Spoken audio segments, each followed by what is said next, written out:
La noche en que entendí que el rechazo no siempre necesita palabras. Yo estaba sentado en medio de un escenario lleno de luz, sosteniendo un violonchelo entre las piernas y tratando de no desmoronarme frente a 900 personas. No había gritos, no había insultos, no había una traición visible, escandalosa, de esas que la gente sabe señalar con el dedo y decir ahí estuvo el daño. No, lo que me rompió fue algo mucho más silencioso, mucho más animal, mucho más íntimo. Yo me estaba viniendo abajo, y el alfa que llevaba años oliéndome la tristeza antes de que yo la nombrara, no reaccionó.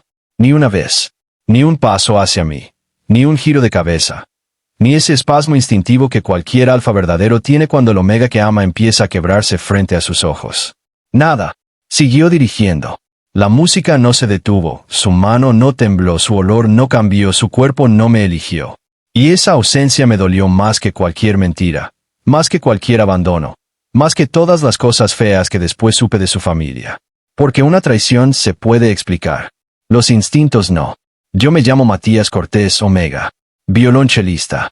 Compositor a ratos. Maestro por necesidad, y durante mucho tiempo, un hombre demasiado orgulloso para admitir que la peor herida de mi vida no fue que me dejaran.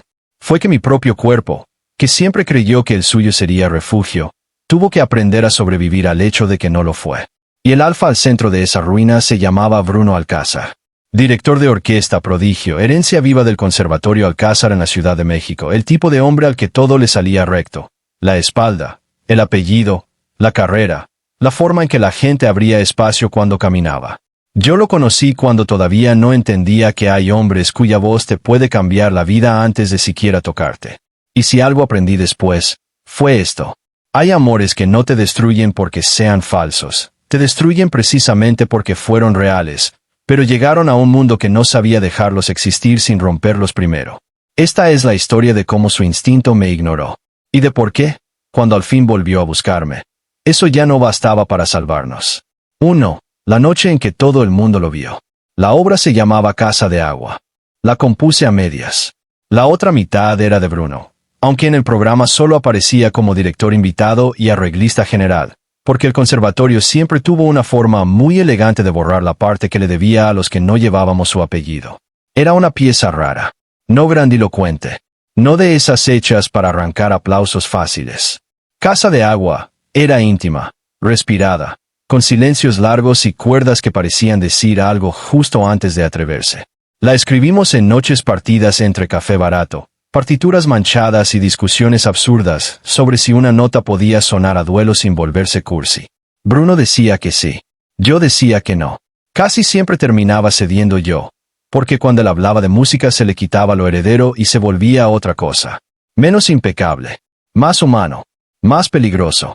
Aquella noche yo era el solista. Todo el teatro sabía que lo nuestro, aunque nadie lo nombrara así, era importante. No solo por la obra. También por nosotros.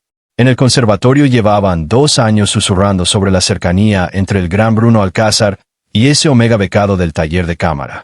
A mí me hacían menos en voz baja, a él lo observaban en voz alta. No me importaba tanto como debería. O no me importaba cuando estaba con él. Esa noche, sin embargo, las cosas empezaron mal desde antes de que levantara el arco. Mi frasco de supresores líquidos no estaba donde lo había dejado. No le di demasiada importancia al principio. Yo llevaba semanas estable. El teatro estaba lleno, el estreno era grande. La adrenalina a veces altera el olor. Pensé que algún asistente lo había movido. Tomé la dosis de emergencia que siempre cargaba en el estuche y seguí. Error. 10 minutos antes de salir, empecé a notar el calor raro en la nuca. Una incomodidad sorda detrás de las rodillas, la piel demasiado despierta, los sonidos más filosos de lo normal. No era un celo, no todavía. Era algo peor para una presentación en vivo, el aviso. El cuerpo diciendo algo anda mal mientras tú todavía intentas seguir pareciendo dueño de ti. Me acerqué a la coordinadora de camerinos. ¿Quién movió mis supresores? Ella apenas alzó la vista de su tabla. No sé, Matías. Todo mundo anda corriendo.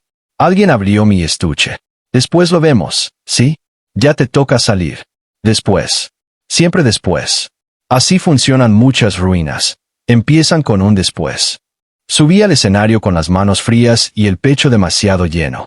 Busqué a Bruno de inmediato. Él ya estaba frente a la orquesta, espalda recta, frac negro, el cabello peinado hacia atrás como si el mundo entero tuviera permiso de mirarlo mientras él solo tenía permiso de escuchar la música. Cuando cruzó los ojos conmigo me hizo esa seña mínima con la barbilla que siempre me daba antes de empezar. Respira. Estoy aquí. Era una tontería. Un gesto de nada. Y aún así, durante años, yo había sido capaz de construir refugio entero encima de esa señal. La obra comenzó. Los primeros minutos salieron limpios. Mi cello respondió con esa madera profunda que parece hablar desde el estómago. Las violas entraron suaves. Los metales esperaron. La sala se quedó tan quieta que casi podía oír la respiración de la gente en las primeras filas. Y entonces, en el segundo movimiento, el olor cambió. No el mío, el de atrás del escenario. Había un aroma dulce, invasivo, incorrecto. Un olor de provocación alfa sintetizada. No debería haber estado ahí. Se mezcló con el calor de las luces y con la alteración química de la dosis equivocada que me había tomado sin saberlo. De pronto, mi cuerpo hizo lo que cualquier cuerpo omega hace cuando lo arrinconan biológicamente en un lugar sin salida. Entró en alerta. Se me aceleró el pulso, la camisa empezó a pegarse a la espalda, el arco me pesó distinto. Levanté la vista hacia Bruno. Él estaba conduciendo el cambio de compás con precisión absoluta. Quise decirle algo solo con los ojos. Él sabía leerme. Siempre había sabido. Cuando me ponía nervioso antes de una audición, me olía el miedo desde el otro extremo del pasillo. Cuando estaba por llorar, se acercaba con café sin preguntar. Cuando me rozaba la muñeca después de ensayar, su instinto cambiaba apenas, como si ya me hubiera hecho sitio dentro del cuerpo. Por eso estoy diciendo que lo que pasó después fue peor que una traición. Porque yo no estaba apostando a una esperanza inventada. Yo conocía su forma de responderme. O creía conocerla. El tercer movimiento comenzó y mi mano izquierda falló. Fue mínimo. Un semitono sucio. La mayoría del público ni lo notó. Bruno sí. Nuestros ojos chocaron. Yo estaba respirando demasiado rápido. Él lo vio. Yo sé que lo vio. Y aún así, nada. Ni un gesto de alarma. Ni un cambio en su olor. Ni ese endurecimiento visceral que le aparecía cada vez que algún alfa del conservatorio se me acercaba más de la cuenta. Siguió dirigiendo. Como si yo fuera otro instrumento desafinado que había que mantener dentro del conjunto. Sentí el primer temblor claro del cuerpo. El cuello me ardió. La sala empezó a hacerse enorme y pequeña al mismo tiempo. El sonido se volvió líquido.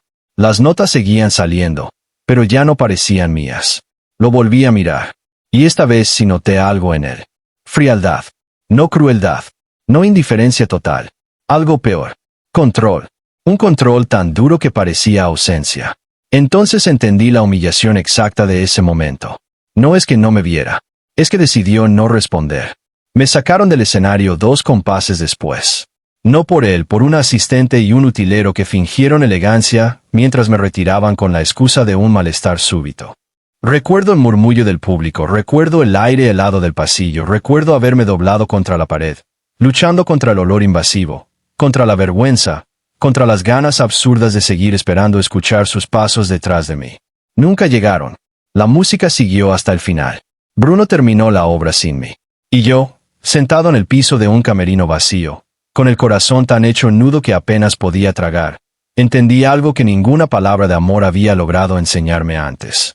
Que hay cosas que tu orgullo sobrevive, pero tu instinto no. 2. Antes de esa noche, yo sí creía en él. No nací en el mundo de Bruno. Yo llegué a él por accidente. Talento y una beca que olía a milagro porque en mi casa las cosas nunca alcanzaban lo suficiente como para llamarlas estabilidad. Mi mamá era costurera, mi papá, técnico en refrigeración hasta que se fue con otra mujer en Aguascalientes y dejó de contestar llamadas. Yo crecí en Guadalajara entre agujas, hilos, música de radio vieja y la costumbre de aprovecharlo todo. La luz, el tiempo, el pan, la tristeza. El violonchelo apareció tarde en mi vida. A los 13. Instrumento prestado, cuerdas ásperas, arco medio torcido. Pero en cuanto lo toqué, sentí esa cosa extraña que pocas veces pasa y no se puede explicar sin sonar ridículo. Como si mi cuerpo hubiera encontrado por fin una manera decente de decir lo que llevaba años cargando sin lenguaje. A los 18 me aceptaron en el Conservatorio Alcázar con beca completa. Mi mamá lloró, yo también.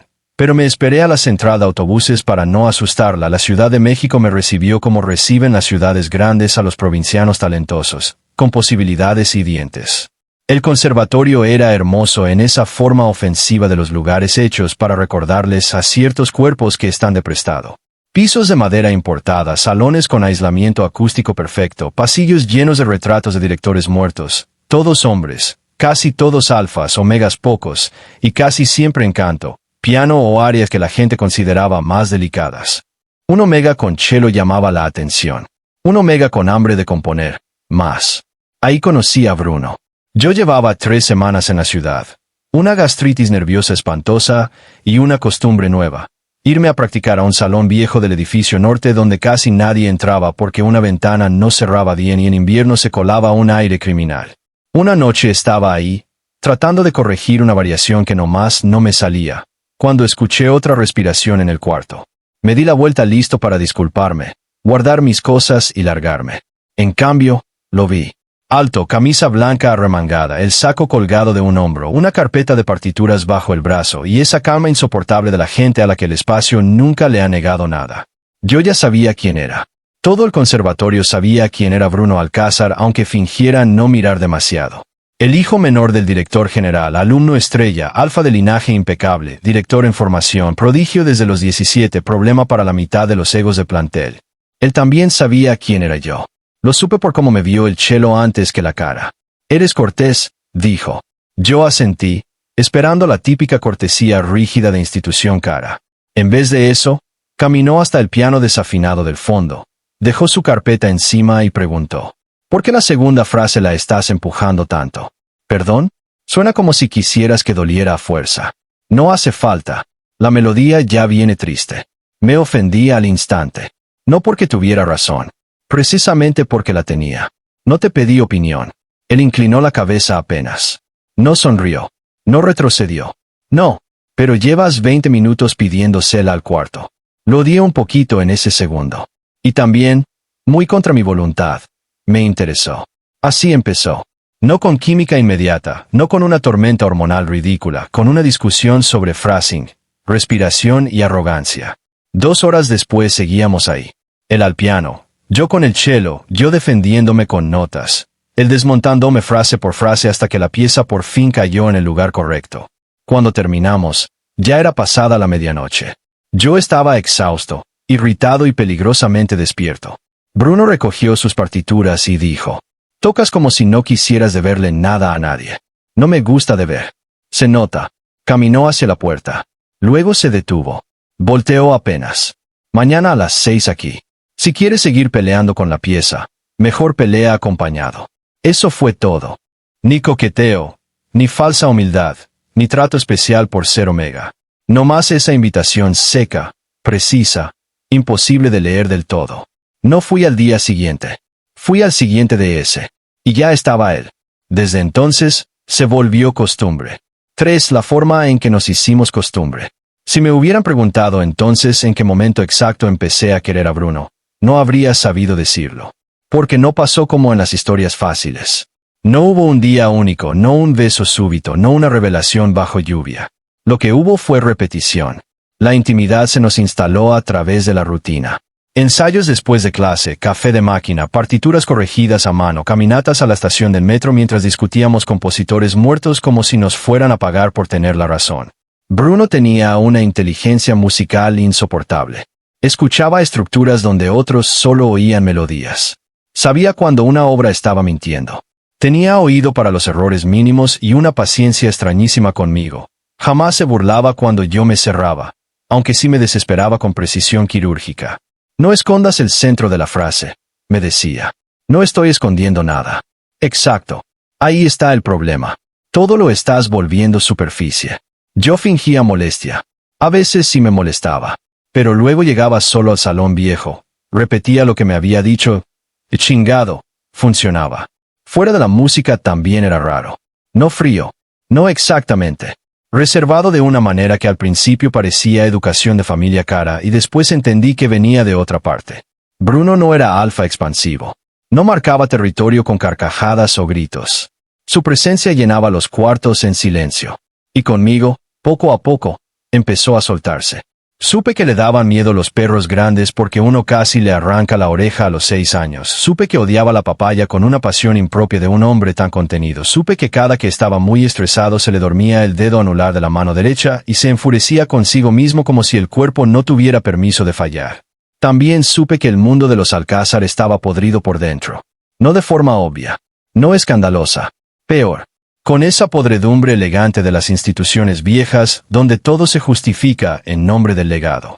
Su papá dirigía el conservatorio como quien administra un mausoleo. Su hermano mayor, Esteban, estaba más ocupado en heredar posiciones que en escuchar música real. Su mamá aparecía poco, siempre impecable, siempre olerosa a gardenia amarga y silencio antiguo. Yo no les gustaba. Nunca me lo dijeron directamente, pero la hostilidad de la gente importante no siempre se expresa con frases. A veces basta una pausa en la conversación cuando entras. Una silla no ofrecida. Un Matías pronunciado sin apellido aunque a todos los demás sí se lo respeten. Bruno lo notaba. Y ahí es donde empezó mi perdición. Porque él sí reaccionaba. No con escándalo, con presencia. Si en una cena de patronato alguien me hacía menos, Bruno encontraba el modo de meter mi nombre en la conversación correcta. Si un alfa de dirección se me acercaba con ese tonito de superioridad dolorosa que algunos usan con los omegas que consideran interesantes, Bruno se materializaba a mi lado con una naturalidad brutal, como si mi espacio ya lo hubiera invitado antes que yo. Su instinto conmigo era discreto, pero inconfundible. No me reclamaba, no me controlaba, no me invadía. Me registraba. Siempre. Una mano en la espalda baja al cruzar una multitud, el cuerpo ligeramente orientado hacia mí en reuniones llenas de gente que me ponía tenso, una pausa invisible en la respiración cuando otro aroma alfa se me pegaba demasiado. Yo, que había crecido aprendiendo a hacerme pequeño para no incomodar a los hombres equivocados, empecé a descansar dentro de esa tensión como quien descubre una silla después de años de estar de pie. Tardamos mucho en besarnos. Más de lo que la tensión justificaba. Quizá porque los dos sabíamos que, en el momento en que eso ocurriera, el mundo iba a hacerse más complicado. Y uno puede retrasar las cosas todo lo que quiera, pero a veces el cuerpo ya decidió antes y nomás está esperando que la dignidad se quite del camino. Pasó en el salón viejo. Obvio. Era enero. Hacía un frío de la fregada. Yo llevaba las manos entumidas y estaba peleándome con un pasaje de Sostakovich, como si la pieza hubiera ofendido a mi familia. Bruno cerró el piano de golpe. Ya basta. No me mandes. No te mando. Te estoy diciendo que estás tocando con la mandíbula apretada desde hace una hora. ¡Qué observador! Se acercó. Demasiado. No retrocedí. Error. Oh milagro. ¿Qué te pasa hoy? Preguntó. Yo me encogí de hombros. Nada. Él soltó una risa seca, la más pequeña que le conocí en ese tiempo. ¡Qué palabra tan inútil! Y entonces, sin que viniera al caso, dije la verdad. Mi mamá me habló. Mi papá biológico apareció para pedirle dinero. Y no tengo cómo mandarle más este mes. No lo miré mientras lo decía. Me daba vergüenza. No por pobre, por sentirme expuesto. Bruno no dijo lo siento, que es la respuesta que da la gente cómoda cuando no sabe qué hacer con el dolor ajeno. Tampoco ofreció dinero, gracias a Dios. Solo dio un paso más. Me quitó el arco de la mano. Lo dejó sobre la silla. Y me besó. No como película, no perfecto, no dulce. Me besó con una especie de hambre contenida que llevaba meses educándose para no salirse del cuerpo. Yo tardé un segundo. Nada más uno. Luego le agarré la camisa y le devolví el beso con toda la falta de prudencia que me había sobrado esos 20 años. Recuerdo su olor cambiando de inmediato. Más profundo, más cálido, más animal. No agresivo. Reconocedor. Como si alguna parte vieja del dijera sí. Aquí. Cuando nos separamos, yo tenía la boca temblando. Él también estaba respirando raro, lo cual me dio un gusto bastante inmaduro. Esto complica mucho las cosas, murmuré. Bruno me tocó la frente con la suya. No había cosas simples desde hace meses, Matías. Y así empezó lo nuestro. No un noviazgo oficial. No una unión anunciada. Algo más peligroso. Una intimidad real en un lugar que solo sabía tolerar lo correcto. 4. Lo que nadie entendía de Bruno. Si cuento esta historia completa, tengo que admitir algo que tardé mucho en aceptar. Bruno no era cobarde. Por lo menos no de la forma fácil. No era un alfa que jugara conmigo en secreto mientras en público sonreía a otra gente. No me prometía futuros imposibles ni me endulzaba el oído con mentiras convenientes. De hecho, Una de las razones por las que me enamoré tan mal fue justamente esa. Cuando Bruno decía algo, lo decía completo. El problema era que había ciertas cosas que nunca decía. Y esas terminaron pesando más. Había noches en que desaparecía del conservatorio sin avisar. Días en que llegaba con un olor metálico, químico, raro, como de clínica, momentos en que su instinto parecía frenarse en seco justo cuando yo pensaba que ya iba a decirme algo importante. Le pregunté muchas veces. Casi siempre respondía con una parte de la verdad. Mi papá está presionando por la temporada. Tengo revisión médica. No es buen momento para hablar de eso. Confía en mí. Yo confié. Claro que confié. ¿Cómo no iba a hacerlo si en todo lo visible me elegía una y otra vez? Me elegía en los ensayos, en las partituras, en los pequeños actos diarios que parecen menores hasta que un día te das cuenta de que ya armaste una vida afectiva entera sobre ellos. Me llevaba comida cuando yo me quedaba componiendo hasta tarde, se aprendía las marcas de cansancio de mi cuerpo antes que yo, sabía cuando mis supresores me dejaban el estómago hecho trizas y me conseguía té de jengibre sin decir, te cuido, porque no le gustaban las frases grandes cuando había acciones suficientes. Una vez, durante una cena con patronos, el maestro Abed, un viejo alfa insoportable que todavía creía que los omegas servíamos mejor para la interpretación sensible que para la composición seria, me preguntó, con sonrisa casi amable, si no me preocupaba que tanta exigencia intelectual afectara mi equilibrio natural. Yo estaba a punto de responder una grosería diplomática cuando Bruno habló antes. A mí me preocupa más la gente que llega a viejo sin haber desarrollado ni oído ni vergüenza. Maestro. Toda la mesa se quedó quieta. Yo también. El maestro Abed sonrió tieso.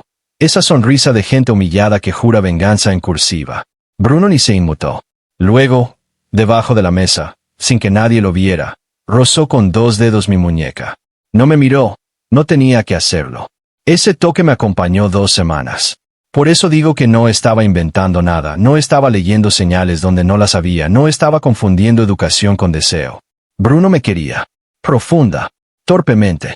Tal vez incompletamente. Pero me quería. También había algo más. Algo que me costó mucho descifrar en ese tiempo. Su instinto no siempre se comportaba como el de otros alfas. Había momentos en que se intensificaba conmigo de forma clarísima. Si yo estaba enfermo, él entraba al cuarto y la respiración le cambiaba antes de verme. Si alguien me tocaba sin permiso, su olor se volvía piedra en segundos. Si yo me dormía recargado en su hombro durante viajes largos de gira, él no se movía aunque se le durmiera medio brazo. Pero luego había otras veces. Apagones. Como si algo dentro de él jalara un freno de mano. Yo lo tomaba por autocontrol. Por crianza. Por miedo al escándalo. No sabía que era otra cosa. No sabía que Bruno llevaba años sometido a una terapia endocrina brutal para inhibir respuestas alfa consideradas peligrosas por su familia. No sabía que a los 17 tuvo un episodio de instinto agresivo durante una competencia y que su padre convirtió eso en prueba de que necesitaba disciplina médica constante, vigilancia hormonal y un dispositivo subcutáneo que modulaba ciertos picos de respuesta. No sabía que, para los Alcázar, un heredero no podía darse el lujo de ser un alfa verdadero si eso amenazaba la imagen. No sabía nada, porque él no me lo dijo. Y algunas tragedias empiezan ahí. En el silencio de la persona que te ama no porque quiera dañarte, sino porque cree que todavía puede protegerte sin compartirte la oscuridad completa. 5 Después del escenario, me fui sin mirar atrás. La mañana siguiente al estreno renuncié. No formalmente, no todavía. Primero hice algo más sencillo y más triste. Recogí mis cosas del departamento del conservatorio a las 6 de la mañana, antes de que el campus despertara, y me fui. Metí la ropa en 2 maletas viejas, guardé partituras, cuadernos, el metrónomo descompuesto que Bruno me había arreglado una vez con cinta negra y paciencia. Dejé en la mesa el duplicado de la llave que él mismo me había dado cuando empezó a decirme ya no te vayas tan tarde. Quédate aquí a escribir. No esperé explicación. No quería escucharla. Porque cualquiera que fuera, llegaba después de la peor parte. Después de verme doblado y elegir no venir. Mi celular se llenó de mensajes durante el camino a la Tapo. Del conservatorio, de 2 compañeros, de la coordinadora del estreno, de números que no tenía guardados. Y de Bruno. 7 llamadas perdidas. 3 mensajes. ¿Dónde estás? Matías, contéstame. Necesito explicarte. No contesté. No por orgullo teatral. Por supervivencia. Hay momentos donde hablar con la persona correcta puede destruirte más que cualquier enemigo. porque justo esa persona conoce los lugares donde todavía estás blando. Me fui a Puerto Ángel, Oaxaca, porque mi madrina vivía allá y llevaba años diciéndome que si algún día la ciudad me escupía, el mar sabía recibir gente rota sin hacer demasiadas preguntas. Tenía razón. Los primeros meses fueron horribles. No elegantes. No cinematográficos. Horribles de verdad. Me despertaba con la sensación de seguir oliendo el escenario, soñaba con el arco resbalándoseme entre los dedos, tenía ráfagas absurdas de enojo por detalles minúsculos, el agua tardando en hervir, una cuerda desafinada, una hoja mal impresa. Mi madrina, que era de esas mujeres que no creen en diseccionar el dolor antes de que tenga nombre, me dejó estar.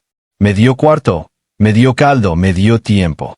Un día me encontró llorando mientras trataba de afinar, y no hizo el show de qué pasó. Nomás se sentó al lado y dijo, a veces una no se rompe por el golpe. Se rompe porque el cuerpo esperaba que lo agarraran y no pasó. Yo la miré. ¿Tú cómo sabes? Ella se encogió de hombros. Porque no nací ayer, mijo. Con el tiempo, empecé a dar clases. Primero a 2 niños del barrio, luego a una secundaria comunitaria, después a un pequeño centro cultural donde sobraban ganas y faltaban instrumentos. No volví a tocar profesionalmente en años. Componía de noche, en secreto, como si todavía me diera pena querer algo tan hondo después de haberme hecho tanto daño. Del conservatorio llegaron correos formales. Una notificación de baja por ausencia injustificada, una oferta tibia de reingreso que jamás contesté, un comunicado donde el estreno se archivaba como incidente técnico. De Bruno no llegó nada después del primer mes. Yo interpreté ese silencio como confirmación. Claro, ¿qué más iba a hacer? Si el alfa cuya respiración yo conocía mejor que la mía me había dejado solo bajo las luces, lo lógico era asumir que ahí terminaba todo. La historia se volvió un objeto duro dentro de mí. No el abandono sencillo que al principio creí. Algo más raro. Más humillante. Yo podía perdonar que me mintieran, incluso que me usaran. Lo que no sabía perdonar era haber puesto el cuerpo entero a confiar en una respuesta que no llegó. Eso me hizo desconfiar de todo lo biológico. De las historias sobre compatibilidad, de los cuentos sobre instinto protector, de la idea romántica de que hay cuerpos destinados a encontrarse y reconocerse más allá del lenguaje. Pura madre. Pensaba yo. Si fuera cierto, aquella noche él habría venido. Y el mar de Oaxaca, que escucha sin discutir, nomás seguía rompiendo contra la piedra mientras yo aprendía a vivir como si la parte más animal de mi ternura hubiera quedado varada en un teatro de la Ciudad de México. Pasaron 2 años y 9 meses antes de volver a verlo.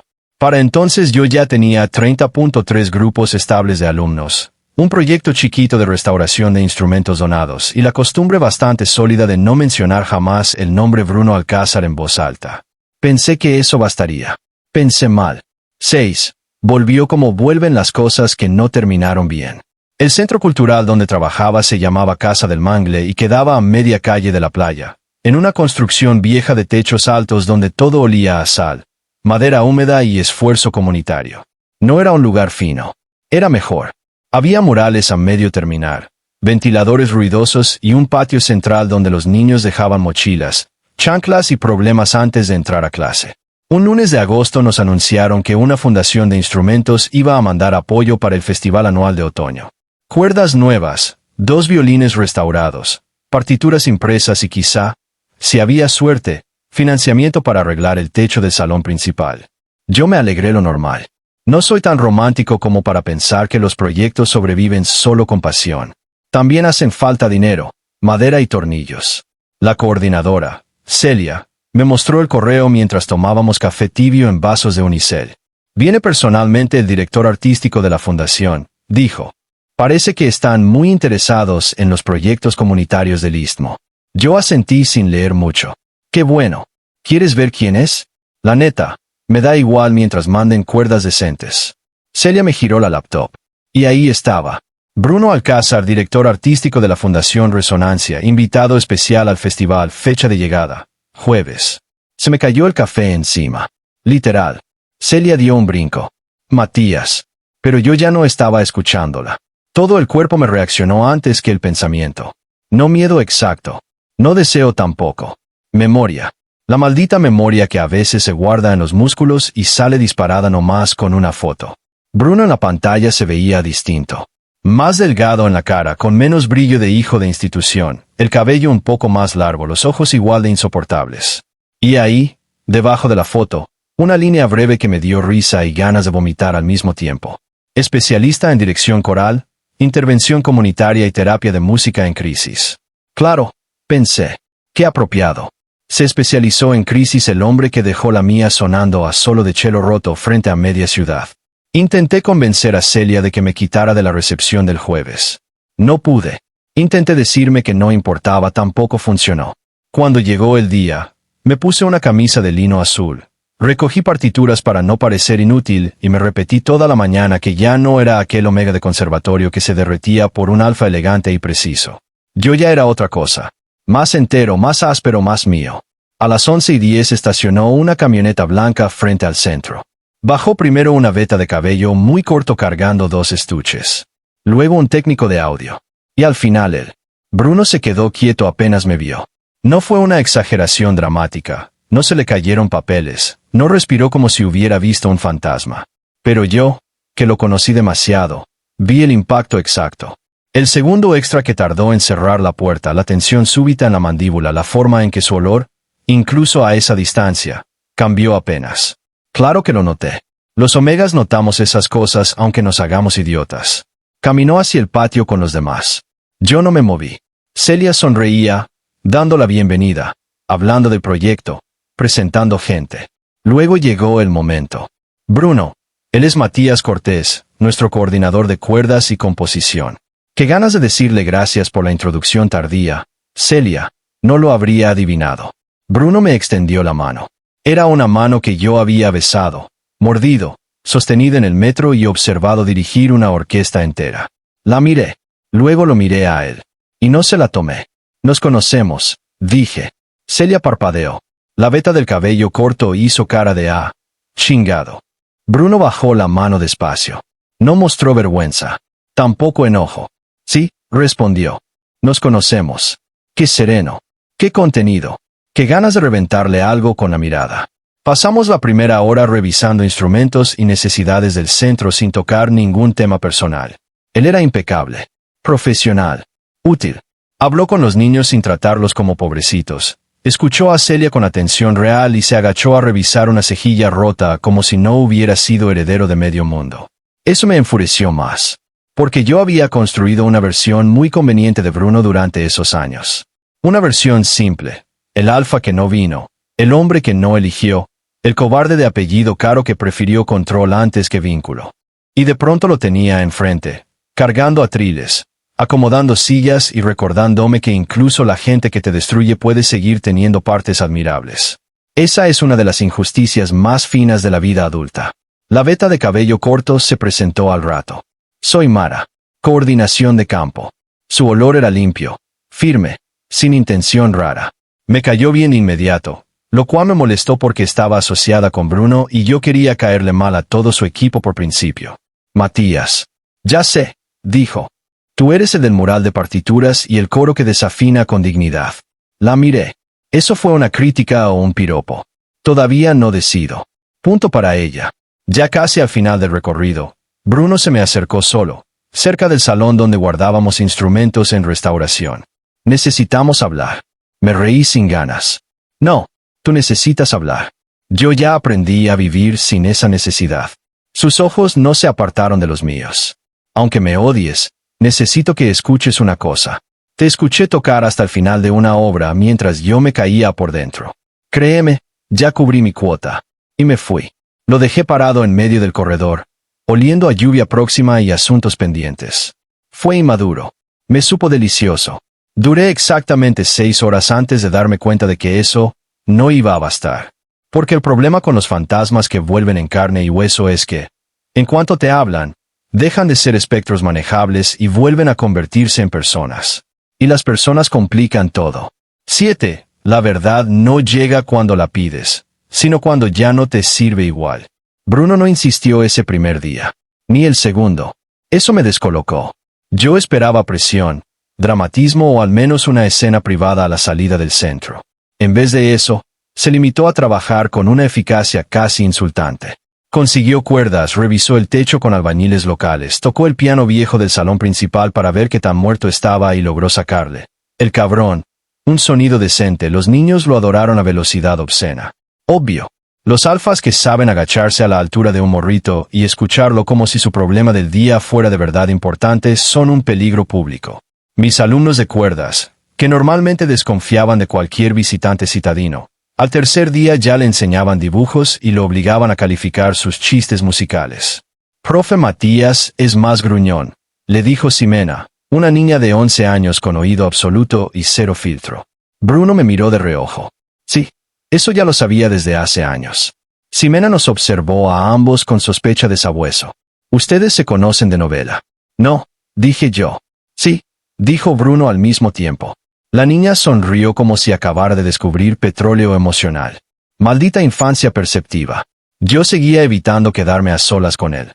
Pero el cuerpo ya traía otro plan. No deseo, todavía no. Curiosidad rabiosa. ¿Por qué estaba aquí en persona? ¿Por qué se fue del conservatorio? ¿Por qué olía distinto ahora? Menos pulido, menos controlado, más real. ¿Y por qué?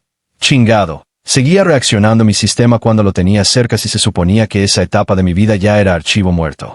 La respuesta parcial llegó a través de Mara. Nos tocó acomodar partituras una tarde mientras Bruno y Celia estaban viendo presupuesto con el techero del barrio. Mara sacó un cúter, empezó a abrir cajas y dijo sin mirar. No te voy a pedir que le tengas paciencia. Yo me quedé quieto. ¿Perdón? No soy mensajera de nadie. Nomás te estoy ahorrando la sospecha. Sé quién eres. Sé lo que pasó en el estreno. Y sé que si yo estuviera en tu lugar también tendría ganas de aventarle una silla. La miré. Ahora sí con atención. ¿Qué sabes exactamente? Mara cortó cinta, acomodó papeles y tardó lo justo en elegir palabras. Que esa noche Bruno llegó al hospital 4 horas después con el implante subcutáneo reventado en la clavícula y un episodio neurológico por sobrecarga de moduladores. Que alguien activó manualmente su bloqueo de respuesta alfa en medio del concierto. Que los médicos reportaron interferencia externa. Y que al día siguiente ya no pudo declarar nada porque su papá movió cielo, tierra y abogados para encerrarlo en una clínica privada. Sentí que el suelo se movía. No me gustó nada la sensación. Porque yo llevaba años odiando una versión muy precisa de los hechos. Eso no cambia lo que hizo. No, pero cambia lo que pudo hacer. Lo pensé. Lo odié. Porque era verdad. Mara siguió hablando como quien no quiere dramatizar algo que aún así pesa. Yo entré a trabajar con él meses después. Para entonces ya había renunciado al conservatorio. Casi no dirigía en público. Había mandado al carajo a media familia y se dedicaba a terapia de música en hospitales y al proyecto de la fundación. No dijo mucho de ti al principio. Solo una vez, después de una guardia larguísima con chavitos desplazados por inundación, se le salió algo. ¿Qué? Dijo. Lo peor no es que piense que lo dejé. Lo peor es que debe creer que mi cuerpo no lo reconoció. Tuve que apoyar la mano en la mesa. Mara bajó la voz. No te estoy diciendo que lo perdones. Ni que lo excuses. No más. Quizá la historia estaba más puerca de lo que parecía. Quise dejar la conversación ahí. No pude. ¿Por qué no me buscó? Mara exhaló lento. Sí te buscó. No suficiente. Eso ya es entre ustedes. Pero sí te buscó. Más tarde, cuando el sol ya estaba bajando y el centro empezaba a vaciarse, encontré a Bruno solo en el salón del piano viejo. No me oyó entrar. Estaba tocando una melodía mínima, una cosa triste y rara que reconocí al segundo. El tema que yo había escrito a los 19. El primero que me dijo esto eres tú. Se lo sabía completo. No tenía por qué. Y aún así se lo sabía. Se detuvo cuando notó mi olor detrás. No se volteó de inmediato. Mara habló contigo. Sí. Ahora sí giró hacia mí.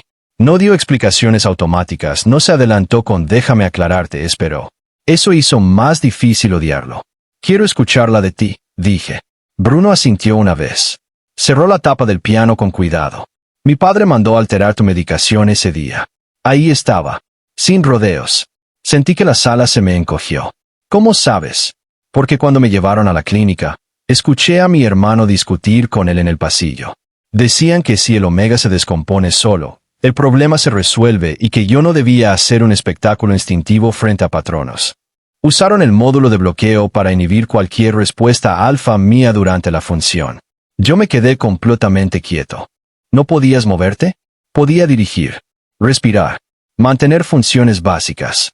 Pero sentía como si hubiera una pared entre mi cuerpo y todo lo demás. Te vi mal, te vi mirarme, y mi instinto estaba gritando debajo, pero no llegaba a ninguna parte. Era como querer romper un vidrio desde adentro. No lloré, no grité, no le di el gusto melodramático a nadie. Solo hice la pregunta más fea. ¿Y por qué no viniste después? Eso sí le dolió. Lo vi clarito. Porque me encerraron 13 días. Porque cuando salí, ya te habías ido y el conservatorio había limpiado todo. Te busqué en Guadalajara. Fui a casa de tu mamá, y ya no vivía ahí. Le dejé cartas, mensajes, un correo a un maestro tuyo. Después encontré una dirección en Oaxaca, pero antes de que pudiera venir, mi mamá sufrió un derrame. Me quedé con ella 7 meses. Luego volví a buscarte. Y cuando por fin te encontré, estabas dando clase a niños en una plaza, sonriéndoles como si no debieras nada a nadie. ¿Y eso te detuvo? Bruno tardó un segundo. Sí, qué noble. No, qué cobarde. Pensé que si llegaba así, después de todo, solo iba a abrirte otra herida. Me reí. Seco. Casi feo. Te voy a decir que duele de eso, Bruno. No que tuvieras miedo. Eso lo entiendo. Lo que duele es que volviste a decidir por mí. No discutió. Porque no podía.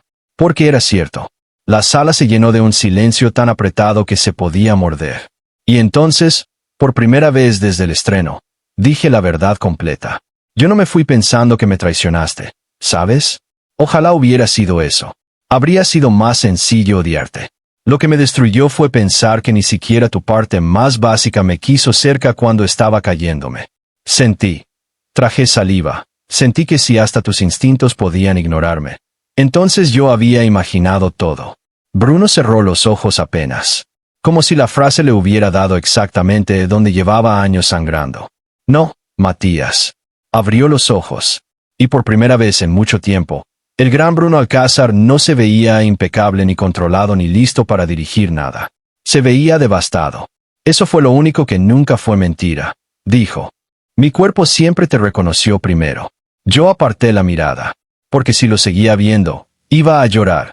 Y porque a veces una verdad que esperaste demasiado ya no llega a sanar. Llega solo a mostrarte el tamaño real del hueco. 8. Lo que se rompe en el cuerpo no se arregla con disculpas. Después de hablar con Bruno, no me sentí mejor. Eso me pareció justo. Muy románticas las historias donde una explicación correcta reordena el pasado y te deja listo para besar a la persona equivocada bajo la luz más cercana. La vida real no funciona así. La vida real hace algo más raro. Te entrega una verdad importante y luego te deja solo con el trabajo de acomodarla dentro de un sistema nervioso que ya aprendió otra cosa para sobrevivir. Yo había sobrevivido creyendo que Bruno no me eligió. Ahora debía hacer espacio para algo más difícil. Que sí me eligió, pero no pudo llegar a mí y después tampoco supo hacerlo bien. Eso no borraba la herida. Solo la volvía más compleja. Durante los siguientes días seguimos trabajando juntos porque el festival ya estaba encima y Casa del Mangle dependía de ese dinero. Pero algo cambió entre nosotros. No en lo evidente, en la temperatura. Bruno ya no era solo el fantasma del escenario. Volvió a ser el hombre concreto con el que yo sabía discutir de música, de ritmos, de silencios, de por qué los niños de la costa tocaban distinto las frases largas. Van contra el mar, dijo una tarde mientras escuchábamos ensayar a los alumnos mayores. No miden el tiempo en metrónomo. Lo miden en oleaje. Lo miré. ¿Cuándo te volviste tan insoportablemente correcto? ¿Cuándo dejé de dirigir gente que solo tocaba para ser aplaudida? Eso me hizo sonreír sin permiso. Poco. Pero él lo notó. Obvio lo notó. Y no dijo nada. Gracias a Dios. Porque si me hubiera mirado con ternura en ese instante, yo probablemente habría tomado la peor decisión emocional de la semana. En cambio, nos quedamos en un terreno extraño y más peligroso, el de la intimidad reaprendida. Volvimos a hablar de armonías, de arreglos corales, de lo que significaba enseñar música en lugares donde la gente primero tiene que pelear por agua, techo y trabajo. Yo le conté de mis alumnos, del chico que tocaba viola con una mano lastimada por machete, de la niña que afinaba mejor descalza, de cómo componer acá no era un lujo sino una forma de escuchar la rabia del pueblo sin convertirla en consigna barata. Él me habló de los hospitales, de los refugios por huracán, de niños que no hablaban hasta que alguien les daba un tambor pequeño y un cuarto sin adultos encima. Una noche nos encontramos solos guardando sillas, después de un ensayo general. El sol ya se había ido. El patio estaba tibio. Se oían grillos y una licuadora lejana de algún puesto. Yo estaba subido en una banca intentando alcanzar una lona cuando la madera se movió, y casi me voy de espalda. Bruno reaccionó tan rápido que ni lo vi venir. Me sostuvo por la cintura con una mano y con la otra fijó la banca. Fue un segundo. 2. Lo suficiente. Mi cuerpo reconoció el contacto antes que mi cabeza. El olor de ambos cambió apenas. Nada escandaloso. Lo justo. Bruno me soltó de inmediato. ¿Estás bien? La pregunta era simple. La respuesta no. Porque físicamente sí, pero por dentro sentí ese viejo corrientazo que solo me daba él. El de mi sistema recordando lo fácil que era confiar en esas manos. Me bajé de la banca. Sí. Él asintió, pero no se movió. Matías. No. Ni siquiera sabes qué iba a decir. Sí sé. Y no. Su mandíbula se endureció. No por enojo. Por contención. No iba a pedirte nada. Peor. Eso lo hizo fruncir el ceño. ¿Peor? Lo miré por fin, cansado de esquivar la parte más fea de todo esto. Sí, peor. Porque si me pides algo, puedo decirte que no y listo. Pero si te quedas aquí siendo razonable, útil, amable y oliéndome a lo que siempre oliste, me complicas todo sin mover un dedo. Él tragó saliva. Y, bendito sea, tampoco ahí intentó ponerse poeta. No sé hacerlo fácil. Ya me di cuenta. Hubo una pausa larga. Luego dijo algo que se me quedó clavado como astilla buena. Entonces no voy a intentar que sea fácil. Voy a intentar que sea honesto. Y, otra vez, eso fue peor. Porque yo podía pelearme con la manipulación, con la intensidad, con el arrepentimiento sobreactuado. Lo que no sabía manejar era a un Bruno verdaderamente honesto. 9. El padre que lo rompió también vino por él. Toda historia de amor maltratada por el poder acaba, tarde o temprano, regresando a la fuente del veneno. En nuestro caso, tenía nombre, saco de lino blanco y una forma de mirar cualquier espacio modesto como si acabara de tolerarle existir. Leopoldo Alcázar llegó a Oaxaca 3 días antes del festival. No avisó. No pidió cita. Simplemente apareció en casa del Mangle con un chofer, 2 asistentes y el tipo de silencio que traen los hombres acostumbrados a que sus órdenes no necesiten repetirse. Yo estaba afinando a los chicos del ensamble cuando lo vi entrar al patio. Bruno también lo vio. Se congeló apenas. No mucho. Lo justo para que yo entendiera que, aunque pasaran años, ciertas figuras siguen sabiendo exactamente dónde poner el cuchillo. Los alumnos se callaron. Celia salió de la oficina con cara de esto huele a problema de los caros. Leopoldo no perdió tiempo. Bruno, vamos a hablar. No dijo por favor, no dijo hola, no preguntó si podía. Bruno dejó la batuta sobre la silla y respondió con un control tan fino que me dieron ganas de meterle un empujón para ver si debajo seguía teniendo pulso. Estoy trabajando. Precisamente. Sus ojos se desviaron hacia mí una fracción de segundo. Con desprecio antiguo. Intacto. Mira tú qué perseverancia la de los hombres clasistas. No tenemos nada que hablar si no es en público, dijo Bruno. Leopoldo sonrió. Frío. No dramatices. Ya bastante espectáculo le regalaste a la familia hace años por este Omega. Fue automático. Di un paso al frente. Bruno también. Pero esta vez sí hubo algo distinto. Su olor cambió en un instante. Duro, oscuro, protector. No el bloqueo muerto de aquella noche, no el control quirúrgico del conservatorio. Esto sí lo conocía. La parte del que jamás necesitó palabras para decir no te acerques. Leopoldo lo notó. Yo también. Y, por un segundo horrible, sentí una mezcla grotesca de satisfacción y rabia. Porque ahí estaba. La respuesta instintiva que tanto había añorado. Llegando tarde. Claro que sí. No le hables así, dijo Bruno. La voz fue baja. Más peligrosa por eso. Leopoldo arqueó una ceja, más sorprendido por el tono que por el contenido. ¿Y ahora también vas a enseñarme modales? No, te estoy poniendo un límite. El patio entero se quedó quieto. Los niños, aunque no entendían del todo, podían oler la tensión. Los adultos también. Leopoldo cambió de estrategia con la rapidez de quien lleva toda una vida manipulando sin despeinarse. La fundación necesita tu presencia en Berlín el próximo mes. El festival se cancela. Ya movimos a otro coordinador. Tú vuelves conmigo hoy.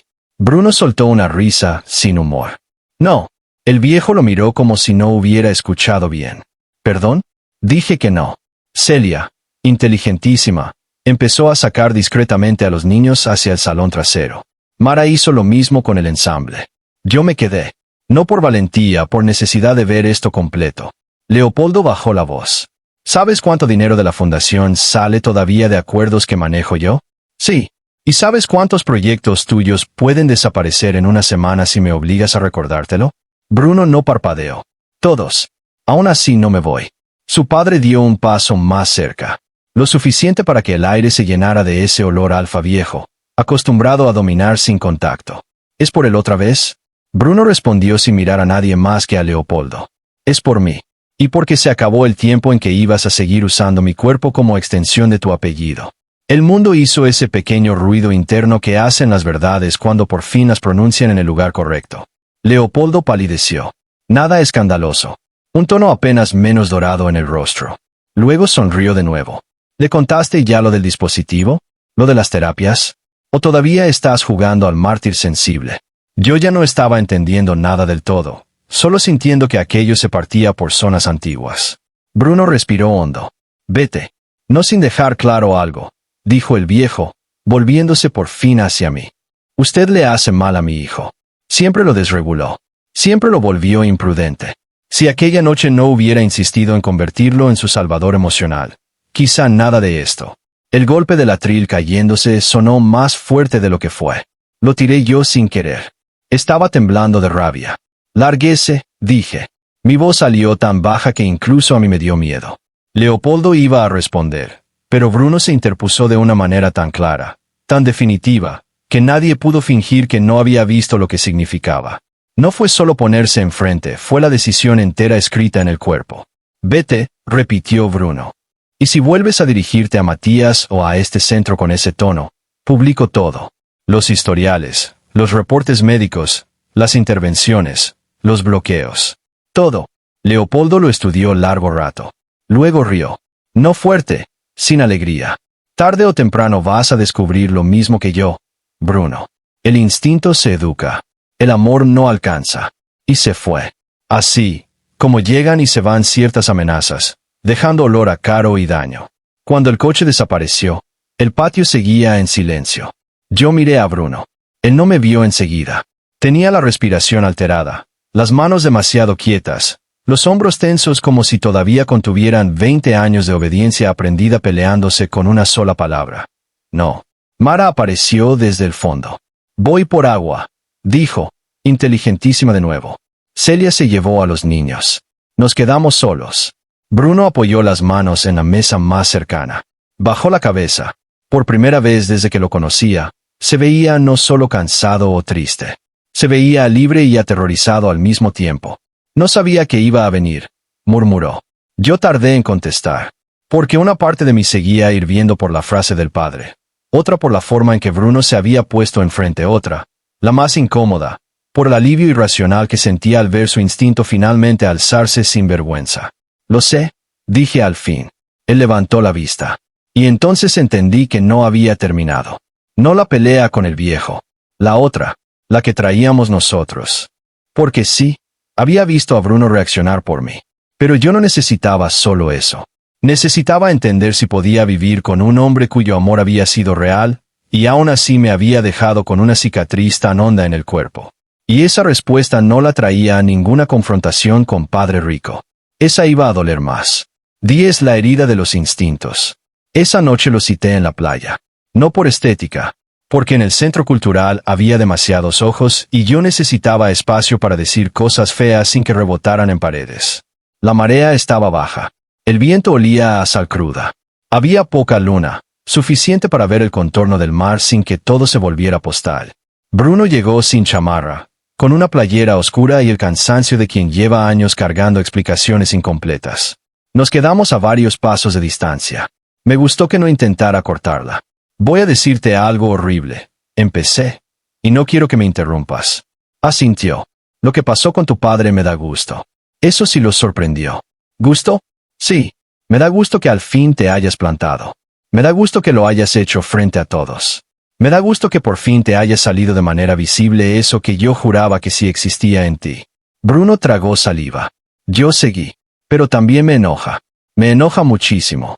Porque hoy sí te vi reaccionar por mí. Y una parte muy podrida de mí pensó: entonces no estaba loco. Entonces sí podía pasar. ¿Entiendes lo que eso le hace a alguien? Él bajó la mirada un segundo. Luego volvió a mí. Sí. No. Entenderlo con la cabeza no basta.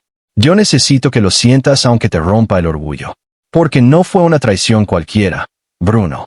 Si me hubieras engañado, si me hubieras usado, si me hubieras dicho nunca te amé, yo sabría dónde ponerlo.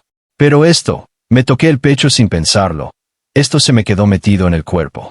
A veces todavía, cuando alguien promete cuidarme, una parte de mí piensa: sí, claro, hasta que importe de verdad. El viento hizo bailar la arena entre nosotros. Bruno no se movió. No se defendió. Eso fue bueno. Y brutal. Te creo, dijo al fin. Me reí sin humor. Qué generoso. No es generosidad. Es responsabilidad. Muy tarde para descubrirla. Sí. Por fin avanzó un paso. Solo uno. Matías, no quiero convencerte de que ya pasó. No pasó. No quiero pedirte que midas mi amor por lo que yo sentía debajo del bloqueo, porque tú no viviste debajo de eso. Tú viviste afuera. Solo viéndome no llegar. El mar siguió rompiéndose a nuestras espaldas. Yo no dije nada al principio. Porque ahí estaba, por fin, la frase correcta, la que no me quitaba la herida, la que no intentaba hacerme dudar de lo que dolió, la que no usaba su sufrimiento para aplastar el mío. Y aún así, seguía sin bastar. Entonces, ¿qué haces aquí? Pregunté al fin. ¿Qué quieres exactamente de mí, Bruno? Él tardó en contestar. No porque no supiera. Porque, por primera vez en su vida, parecía decidido a no responder con lo que más le convenía. No quiero pedirte que volvamos, dijo. No tengo derecho, no quiero pedirte perdón como si eso acomodara tu cuerpo. No quiero que me creas por lástima, ni por memoria, ni porque mi padre sea un monstruo y eso vuelva todo más fácil de entender. Dio un paso en la arena. Nada más uno. Lo que quiero es quedarme lo suficiente para que, si un día decides mirarme sin que te duela, esa decisión nazca de lo que hago ahora, no de lo que fuimos. Yo me reí, cansado. Eso suena muy bonito. No está pensado para sonar bonito. Peor. Suena verdadero. La confesión me salió sola y a Bruno le pegó justo en la boca. Lo vi en cómo tragó saliva. Miré el mar, no a él. ¿Sabes qué es lo más humillante de todo esto? Pregunté. ¿Qué? Que todavía hay una parte de mí que, cuando te acercas, quiere confiar antes de preguntar. Y yo ya no sé si eso es amor o costumbre del daño. Bruno respiró hondo. Si es daño, no quiero tocarlo, y si es amor, tampoco quiero usarlo para entrar por la fuerza. Volteé a verlo entonces. La marea le mojaba apenas los tenis, el viento le movía el cabello, se veía cansado. Sí. Hermoso también. Sí. Pero sobre todo se veía como un hombre al que por fin le dolía más perderme que perder su versión impecable de sí mismo. Eso importaba. No suficiente, pero importaba. No sé si puedo perdonarte del todo, dije. No te lo estoy pidiendo. No sé si puedo volver a quererte de una forma que no me dé miedo. Ahora sí tardó más. Eso tampoco te lo voy a pedir hoy. Quise odiar esa respuesta. No pude. Porque cada cosa sensata que Bruno decía me movía a un ladrillo interno. Y yo llevaba años viviendo adentro de una casa armada precisamente con la idea de que él no sabía quedarse de la manera correcta. Nos quedamos callados. Luego dije la única verdad posible de ese momento. No te vayas todavía. No fue una invitación romántica. No fue quédate conmigo. Fue algo mucho más torpe y mucho más honesto. Todavía no te vayas. Bruno entendió la diferencia. Claro que la entendió. No me voy, respondió. Y esa noche volvimos al pueblo caminando separados por medio metro de arena húmeda y 3 años de daño mal cocido. No me tomó la mano. No me tocó la espalda, no intentó besarme bajo la excusa del mar y la nostalgia. Caminó a mi lado. Y, para sorpresa mía, esa fue la primera vez desde el estreno en que mi cuerpo no se puso a la defensiva por completo cuando lo tuvo cerca. No relajado. No todavía. Pero ya no en guerra abierta. A veces la sanación no empieza con un abrazo. Empieza con una distancia bien respetada. 11. El festival casi se cae y eso fue exactamente lo que necesitábamos. Al día siguiente, Leopoldo retiró el financiamiento. Todo. Cuerdas, transporte, sonido, hospedaje de invitados, impresión de programas, hasta la renta de 2 torres de luz que ya venían en camino desde Huatulco. Lo hizo con la elegancia venenosa de siempre. Un correo formal a las 8:22 de la mañana, firmado por la Fundación, alegando reconsideración estratégica de recursos frente a desviaciones operativas no autorizadas. Celia leyó el mensaje 3 veces. Luego apoyó ambas manos sobre el escritorio y dijo, con una calma que daba miedo: voy a matar a alguien con una carpeta manida. Mara se sentó en la mesa de trabajo y empezó a sacar cuentas. Yo me quedé viendo el presupuesto como si pudiera resolverlo por telepatía. Nos faltaba demasiado. Sin ese dinero, el festival no era difícil. Era imposible.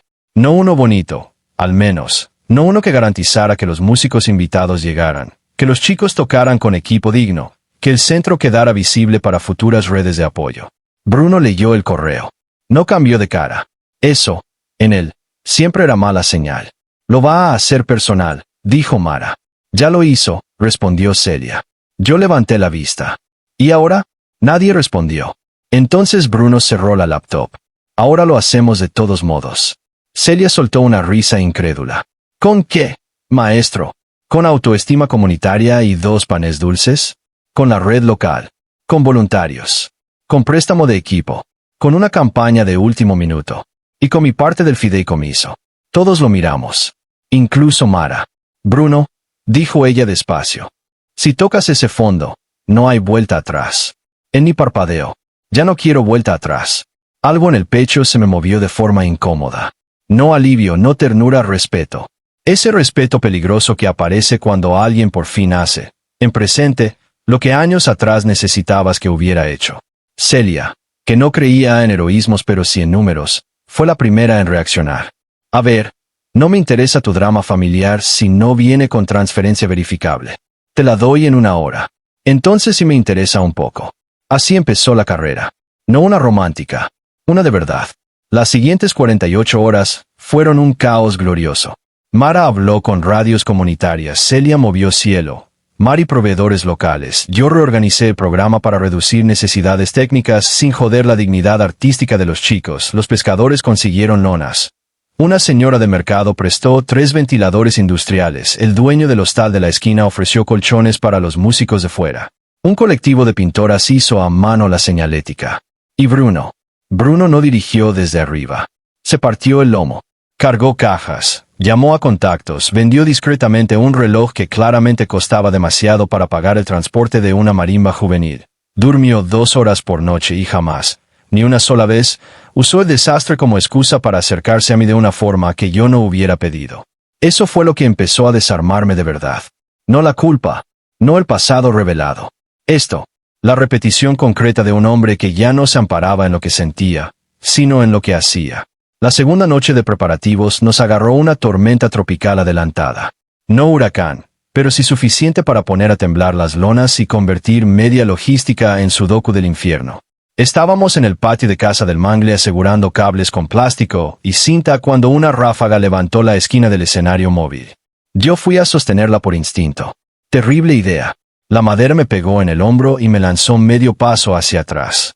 No grave, pero sí lo bastante fuerte para sacarme un jadeo. Bruno apareció antes de que siquiera me diera tiempo de acomodarme. Y esta vez no hubo duda.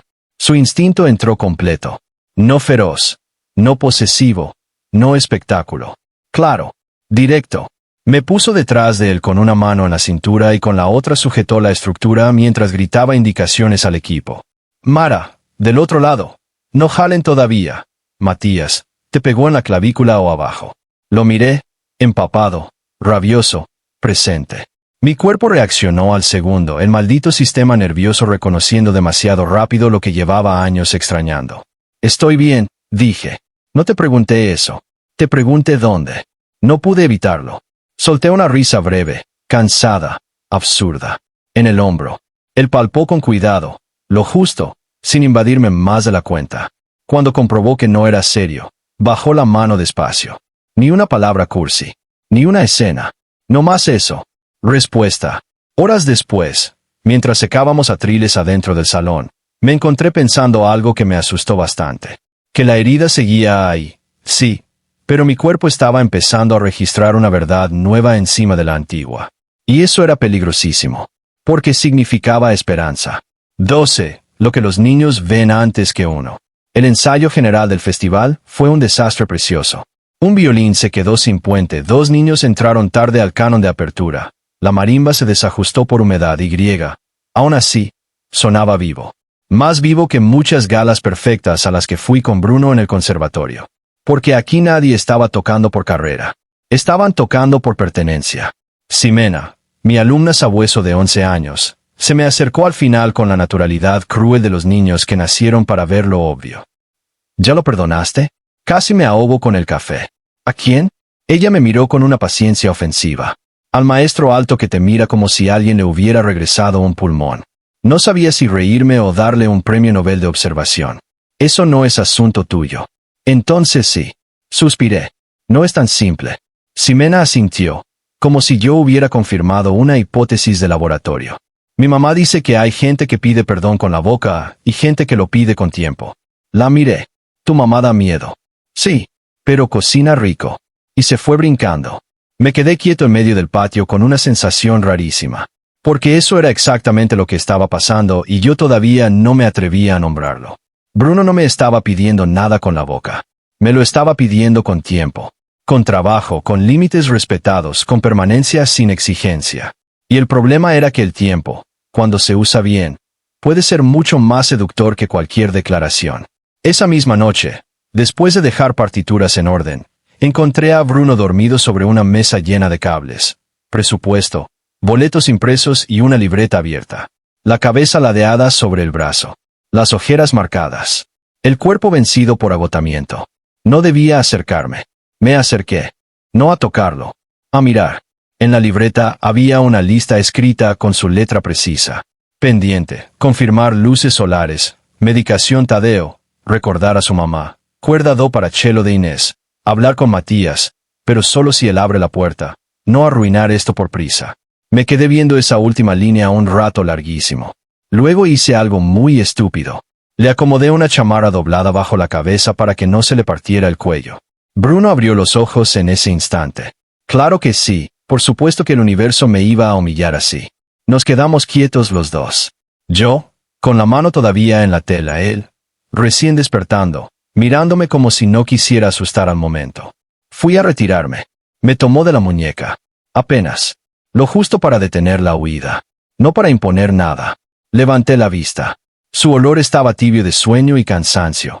Pero debajo había algo más. Incredulidad agradecida. No hagas eso si no puedo emocionarme, murmuró. Y la frase fue tan inesperadamente humana, tan nada estratégica, que me hizo reír de verdad por primera vez en mucho tiempo. Pues aprende a manejar tus expectativas, Alfa. Su boca casi sonrió. Estoy en eso. No me soltó de inmediato.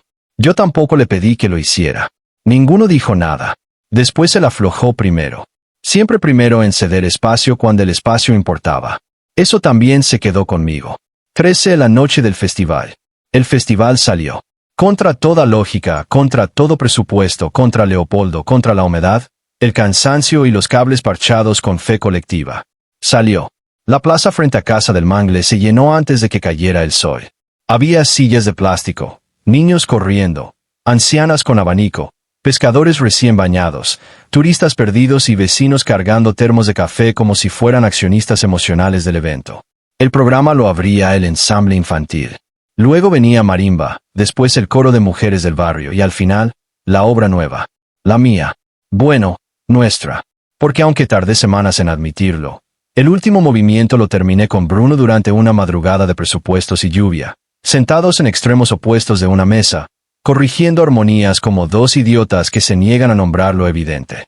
La pieza se llamaba Marea Fija. No era sobre el conservatorio, no era sobre su padre, no era sobre el escenario. Era sobre otra cosa, sobre lo que se queda incluso cuando el agua se retira, sobre el fondo, sobre aquello que, aunque haya sido arrastrado, vuelve a marcar la arena. Bruno iba a dirigirla, yo, a tocarla. Cuando Celia anunció nuestros nombres al final de la noche, el aire cambió. No porque la gente supiera toda la historia, porque algo en nosotros dos olía a historia aunque nadie la conociera completa. Subí al escenario con el cello. Bruno ya estaba en el centro. La plaza hizo silencio. No el silencio fino de un teatro. Uno mejor. El silencio atento de la gente que sí quiere estar ahí. Yo me senté. Ajusté el instrumento.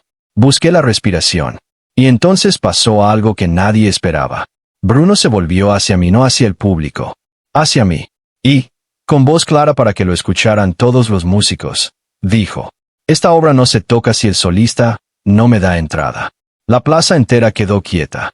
Yo también. No porque fuera un gran gesto teatral, porque entendí exactamente que me estaba entregando. Aquella noche del estreno, él tuvo el control.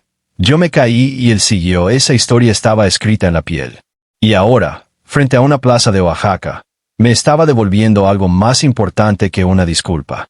La entrada, la decisión, el punto de inicio. Lo miré. Sus ojos estaban fijos en mí. No suaves, no rogando, presentes. Yo respiré, alcé el arco, y le di la señal. Bruno bajó la batuta. La obra comenzó. El primer movimiento fue mar, no en sentido obvio. No olitas musicales de comercial turístico. Mar de verdad. Profundo contenido con fondo. La orquesta comunitaria entró áspera y hermosa. Los niños de cuerdas aguantaron como campeones. La marimba sostuvo el pulso debajo como corazón terco. Yo toqué sin temblar. No porque ya no doliera. Porque esta vez no estaba solo dentro del dolor. A mitad del segundo movimiento hubo una ráfaga fuerte de viento que levantó una lona lateral y dejó pasar de golpe el olor del mar, de la gente, de la noche viva. Por un segundo, brevísimo, mi cuerpo recordó el teatro. Las luces, la vergüenza, la caída. Y justo ahí, antes de que la memoria me jalara por completo, sentí algo distinto. No un toque, no invasión. La presencia exacta de Bruno sosteniendo el tempo conmigo. No encima, conmigo. Miré de reojo. Su atención estaba ahí. Total, no congelada, no anulada entera. Fue suficiente. No me salvó el pasado, pero sí me permitió atravesarlo sin volver a romperme. El último movimiento de Marea Fija tenía una frase larguísima en el cello, una de esas donde si dudas un centímetro se te cae todo el edificio emocional. La compuse pensando en la respiración retenida de años. Bruno le metió unos metales suaves al fondo que yo al principio odié y luego entendí que eran necesarios porque hacían sentir que, debajo del miedo, todavía había mundo. Cuando llegamos a ese punto, la plaza estaba muda. Yo levanté el arco. Y toqué.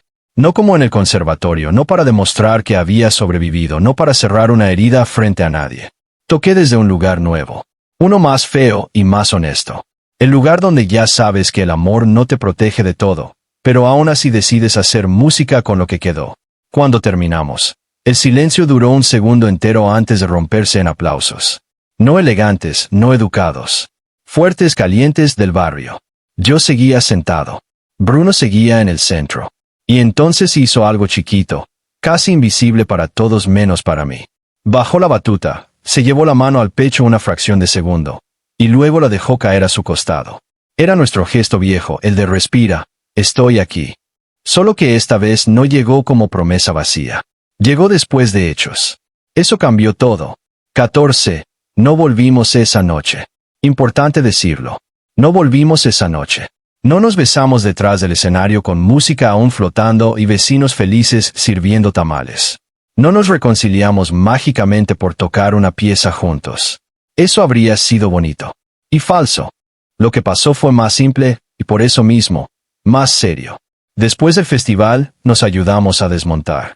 Luego comimos pan con mole en vasos desechables junto al resto del equipo. Ximena me abrazó las costillas gritando que no desafiné ni una sola vez. Mara brindó con refresco tibio, Celia lloró de agotamiento y presupuesto salvado. Más tarde, cuando la plaza quedó medio vacía y el mar ya sonaba otra vez como dueño del pueblo, Bruno me alcanzó junto a la reja lateral del centro. No se acercó demasiado. Gracias por tocarla conmigo, dijo. Gracias por no cagarla. Eso le arrancó una sonrisa cansada. Nos quedamos callados. El viento traía olor a sal, cables calientes y café viejo. Mañana me voy a México, dijo al fin.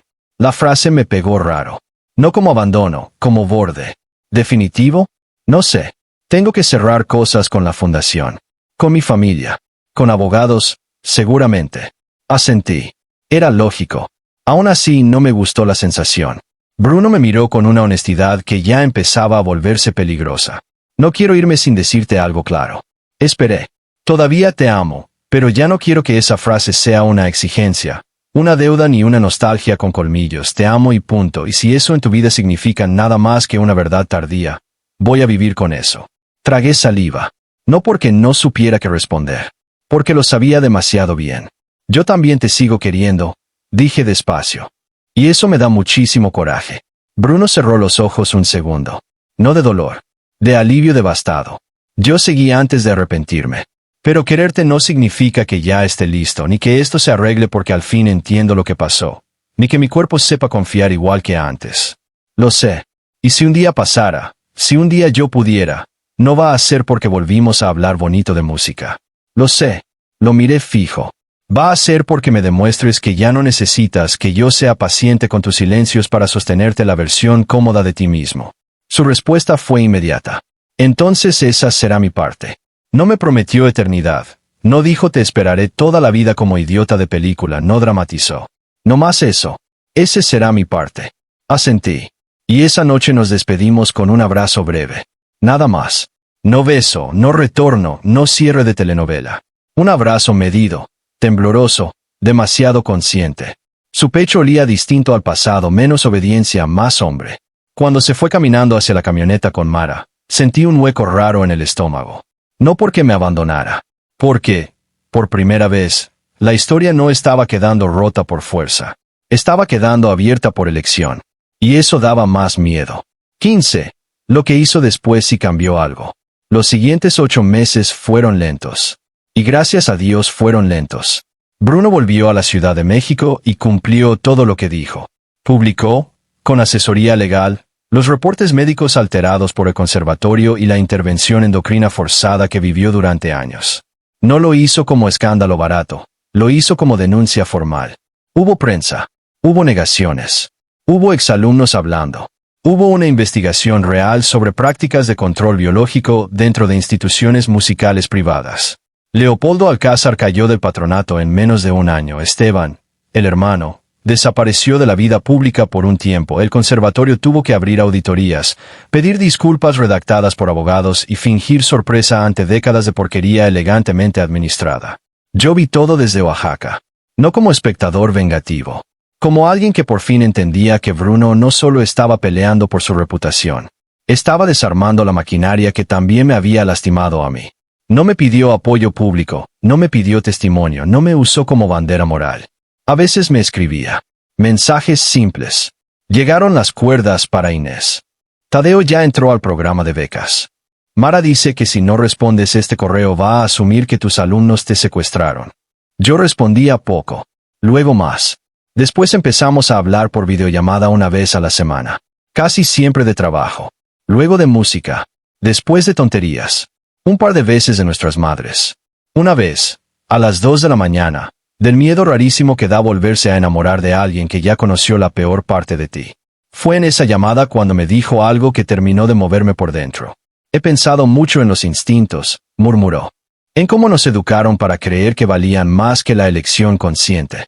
Y creo que mi padre me jodió justo por ahí. Quiso anular lo biológico para quedarse con lo funcional. Pero al final lo que te debía nunca fue solo una reacción alfa, te debía decisión, presencia, verdad. Yo me quedé callado. Porque sí. Porque esa era la frase. No la que borraba el dolor, la que lo colocaba por fin en su sitio exacto. Lo que me había roto no fue únicamente la ausencia de instinto. Fue la ausencia de elección después. Y lo que me estaba empezando a curar no era verlo reaccionar ahora. Era verlo decidirme en presente, sin que yo tuviera que suplicarlo. En mayo vino a Oaxaca otra vez. Esta vez no por fundación, no por festival. Por mí. Lo dijo así, antes de bajarse del autobús, en un mensaje corto. Vine a verte. Si no quieres, me regreso en el siguiente. Yo fui a la terminal a recogerlo. No porque ya todo estuviera resuelto. Porque ya no quería seguir fingiendo que no estaba listo para abrir otra puerta. Cuando lo vi bajar con una mochila negra y cara de no haber dormido nada, sentí dos cosas al mismo tiempo. Miedo y paz. Me acerqué. Bruno se quedó quieto, esperando. Siempre esperando ahora. Qué manera tan extraña de volverse hermoso un hombre. Hola, dijo. Hola. ¿Puedo abrazarte? Lo pensé. No por crueldad. Por respeto a mí. Luego asentí. Sí. Y esta vez, cuando entré en sus brazos, mi cuerpo no recordó el teatro primero. Recordó otra cosa. Tiempo. Eso fue lo nuevo. No nos besamos ahí. Todavía no. Fuimos por café. Caminamos por el malecón. Hablamos de cosas mínimas y enormes. Al atardecer llegamos a la playa donde tuve la confrontación final con él meses antes. Nos sentamos en la arena. Yo dibujaba líneas tontas con una rama. Bruno miraba el mar como si estuviera leyendo una partitura antigua. Creo que ya entiendo algo, dije al rato. Volteó. ¿Qué? Tardé en decirlo porque la frase llevaba meses formándose y yo mismo no sabía si estaba listo para escucharme en voz alta. Que la forma en que tu instinto me ignoró sí me dolió más que cualquier traición, pero no porque el instinto fuera sagrado, sino porque yo confundí esa respuesta con una prueba total de amor y el amor. Me reí poquito, cansado. El amor resultó estar hecho de otra cosa más difícil. Bruno no habló. Esperó. De decisiones, dije al fin. De lo que haces cuando ya pasó el momento perfecto. De si te quedas a limpiar lo roto, aunque ya no vayas a salir bien en la foto. Él tragó saliva. Sí. Volteé hacia él. La luz naranja lo partía a la mitad. Y tú te has quedado. Esa frase le pegó de un modo tan limpio que vi el brillo inmediato en sus ojos. No lloró. Bruno jamás fue hombre de lágrima fácil. Pero ahí estaba. Sí. Dijo otra vez, más bajo. Todavía no te perdono todo, confesé. No necesitas hacerlo hoy. Ni mañana. Tampoco. Respiré hondo. Sentí el mar. El viento. La rama entre mis dedos. Y, por primera vez, no sentí que elegirlo otra vez fuera elegir el mismo dolor. Bésame, dije. Su cara cambió apenas. No a triunfo. A incredulidad humilde. ¿Seguro? Casi me reí. No me arruines el momento con demasiada responsabilidad. Alcázar. Eso sí lo hizo sonreír. Se acercó despacio. Como si todavía verificara el espacio entre nosotros. Y me besó. No como la primera vez en el salón viejo, no como hambre contenida, no como pasado recuperado. Me besó como se besa a algo que ya no quieres poseer, sino cuidar sin romper. Yo lo besé de vuelta con toda la memoria que nos faltaba y con todo el presente que por fin sí merecíamos. Y mientras lo hacía, entendí la última verdad que me faltaba para cerrar esta historia. No volvió a salvarme con sus instintos, volvió a encontrarme con su elección. Eso fue lo que me permitió abrirle la puerta. No lo biológico, no lo inevitable, no el destino con colmillos. Su decisión. La mía. Las dos. Al fin. A la misma hora. Epílogo. 1 año después, Casa del Mangle tenía techo nuevo. No por milagro. Por dinero bien peleado. Redes comunitarias y una terquedad compartida que daba gusto mirar desde fuera. Bruno ya no dirigía el conservatorio ni quería hacerlo. Trabajaba entre la ciudad y la costa, armando programas de intervención musical para escuelas rurales y hospitales públicos. Seguía usando demasiadas libretas. Seguía frunciendo la boca cuando afinaban mal los metales. Seguía preguntándome, antes de tocarme, incluso después de meses de volver a dormir conmigo. Sí, volvimos a eso también. No rápido, no fácil. La primera vez que compartimos cama otra vez, yo me desperté a medianoche con una oleada vieja de pánico sin nombre. No era pesadilla, exactamente. Era el cuerpo acordándose. Bruno no me abrazó de inmediato. No me encerró en tranquilo. Aquí estoy. Abrió los ojos, me vio sentado en la orilla, respirando mal, y preguntó, ¿quieres espacio o compañía? Lloré ahí mismo. No fuerte, no bonito. Lloré porque esa pregunta, tan simple, contenía todo lo que nos había costado llegar hasta ahí. Compañía, dije. Y entonces sí se acercó. Despacio. Como quien ya entiende que el amor no entra por derecho ni por urgencia, sino por consentimiento renovado. A veces sigo pensando en aquella noche del teatro. No con rencor diario, con la claridad de una cicatriz bien puesta. Sé ya que lo que me dolió no fue una fantasía. No estaba loco, no había imaginado su cuerpo reconociéndome, solo que el mundo en el que intentamos querernos estaba enfermo. Y a veces la enfermedad de ciertos sistemas se mete hasta en los reflejos de la gente más querida. Eso no excusa nada. Pero sí explica por qué sanar fue tan raro. Tuve que dejar de pedirle a su instinto lo que solo sus actos podían darme. Tuve que aprender que ser elegido de verdad no siempre se siente como fuego. A veces se siente como alguien apareciendo cuando dijo que iba a aparecer, como un mensaje respondido, como una transferencia hecha a tiempo para salvar el techo de un centro cultural, como una mano ofrecida sin cerrar la salida, como una pregunta antes de contacto, como un hombre enfrentando al apellido que lo formó para que tú no vuelvas a pagar el precio. Durante mucho tiempo creí que la peor herida de mi vida había sido que su lado alfa me ignorara. Ahora sé que la historia completa era otra. Sí, eso me rompió, sí. Me dejó años dudando de mí, del deseo, del refugio y de toda la mitología romántica con la que la gente adorna lo biológico. Pero no fue el final verdadero, o más bien, el comienzo bueno. Llegó cuando entendí que ningún instinto, por fuerte que sea, vale más que la elección consciente de quedarse. Y Bruno eligió. Tarde, mal al principio, con errores que todavía a veces duelen al recordarlos. Pero eligió. Yo también. No porque olvidara el daño. No porque el pasado se volviera bonito. No porque la música arreglara cosas que la música no puede arreglar. Lo elegí porque, después de todo, descubrí algo que nadie me enseñó cuando era más joven y todavía confundía intensidad con destino. Que el amor más digno no es el que te reconoce de inmediato, sino el que, incluso después de haberte fallado, aprende a merecerte sin exigir que lo perdones primero. Y si alguna vez alguien me pregunta qué dolió más, si la traición o aquella ausencia de instinto, yo voy a contestar la verdad. Sí, me dolió más que cualquier traición. Porque una traición la puedes narrar, pero que el cuerpo de la persona que amas no llegue a ti cuando lo necesitas, eso te desordena hasta el idioma. La buena noticia es que el idioma vuelve. Lento, roto al principio, pero vuelve. A mí me volvió con marimba, con niños desafinados, con un techo nuevo, con noches donde ya no me despierto oliendo teatro sino sal, café y el pecho del hombre que aprendió demasiado tarde a elegirme bien. Y aún así, lo aprendió. Eso, para esta historia, fue suficiente.